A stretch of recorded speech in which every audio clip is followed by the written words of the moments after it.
Excited about this interview. We're here at the Western Film Fair in Winston-Salem, and by the time you see this, of course, the fair may be over, but I tell you, I'm not over the person next to me, Connie Stevens. I've been a big fan of hers for many years, and Connie, thanks for taking time with us. A lot of people may not know that you were very popular in high school and were voted class president, and then you were impeached. You were thrown out, and it had something to do with the last day of the World Series. What happened? I let the whole class listen to the game. Are you crazy? I wasn't going to miss it. This is in New York. Took my life in my hands. I was a Yankee fan in Brooklyn. And they went nuts in school. Oh my God. Made all the noise, and then you got blamed for the noise. That's right. Well, that should teach you not to go for elective office. You should never run for. Yeah. You told me over the phone one day that Jerry Lewis gave you your big break. Yeah, How did that happen? Well, you know, they were looking for someone to replace Debbie Reynolds in a film. She was having her second child, Todd, and they brought me in, and I don't think Paramount was ready for me, and he paid for my screen test. Great. And he's been my friend ever since. So he believed in your talent. Yeah, he discovered me, so to speak. Yeah. And I did several films with him. That's just great.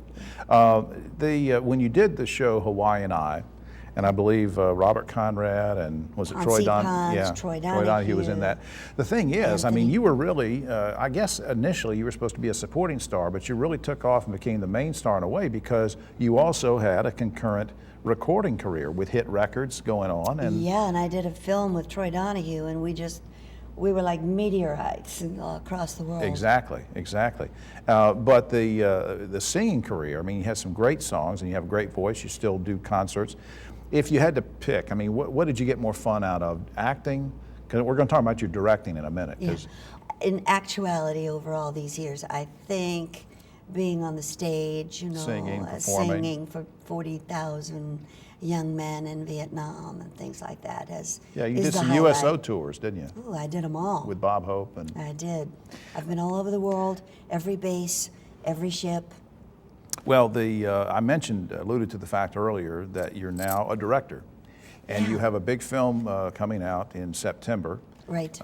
With Tatum O'Neal, who a lot of people remember is still the youngest person to have ever won an Oscar for Paper Moon, the wonderful Peter Bogdanovich film back in 1972 and Bad News Bears. Bad News Bears.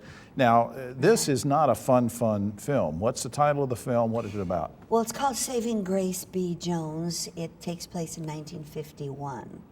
And it's an incident that happened to me as a child when I was very, very young. I had seen a brutal murder in Brooklyn, New York, and became rather catatonic, didn't speak. I was so tiny to witness it up close. Right. And so my dad decided that I should go to a farm and enjoy farm life. I'd never been out of Brooklyn. So I did. I went to Boonville, Missouri. Anybody ever been there? No, I've heard of it. There were about 300 people in the town. So Boonville was your therapy? Yes, so to speak. But in 1951, they had a tremendous flood, very much like Katrina, covered 3 states, and the family I was living with had someone taken home from an insane asylum.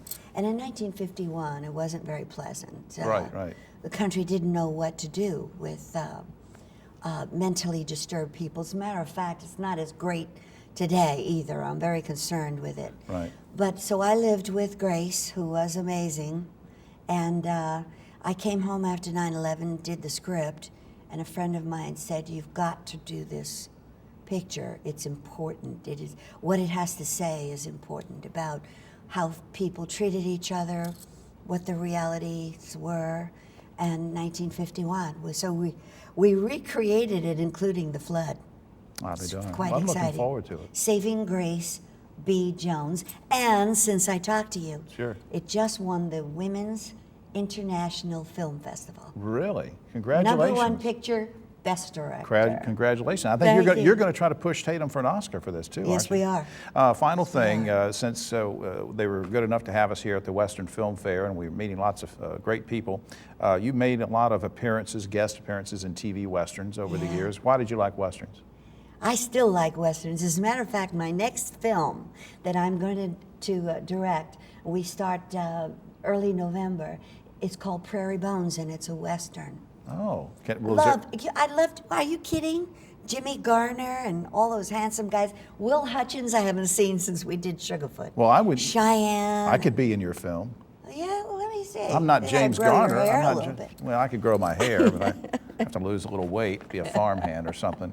Well, thanks for doing this. I've never spent time here. General Hugh Shelton, our famous former From Joint North Chief. Carolina? Yes, he's from North Carolina, a good friend of mine. And he keeps bragging about your state. And so yeah. I'm here to check you all out. Yeah, well, somebody needs to. Lovely people. And better. Thanks for having me. Well, we're glad. I couldn't have asked for anything more than to be checked out by an impeached class president. And we'll be back after this.